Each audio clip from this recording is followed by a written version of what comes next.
একমাত্র নওশাদ সিদ্দিকী। তার জন্য মমতার জ্বলন চলে গেছে, ভাইপোর জ্বলন চলে গেছে।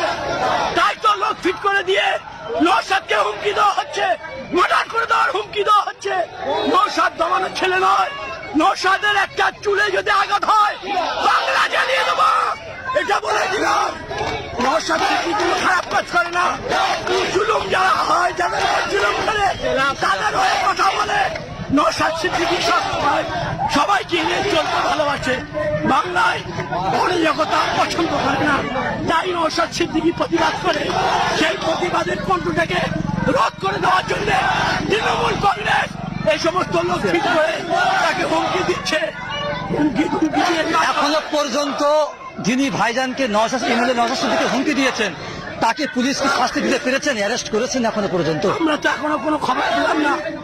নওশাদ সিদ্দিকীকে হুমকি দিচ্ছে। কি বলবেন আজকের এই বেড়াচাপা থেকে, এই জনসমুদ্র থেকে, মিছিল থেকে কি জানাবেন? মূলত দাবি কি আপনাদের?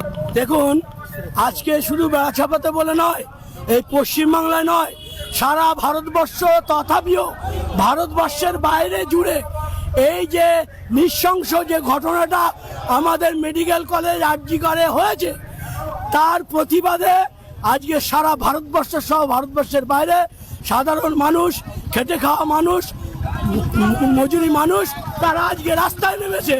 রাস্তায় নেমে প্রতিবাদ করছে।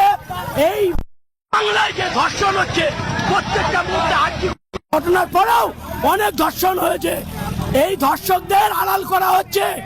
এই আড়াল মাননীয় মুখ্যমন্ত্রী করছে। কেন এদের আড়াল করা হচ্ছে? কেন এদের শাস্তি দেওয়া হয় না? এরা কেন শাস্তি পাবে না? বাংলার মানুষেরা জানতে চায়, আর সেটা মুখ্যমন্ত্রীর কাছে জানতে চায়, স্বাস্থ্যমন্ত্রীর কাছে জানতে চায়।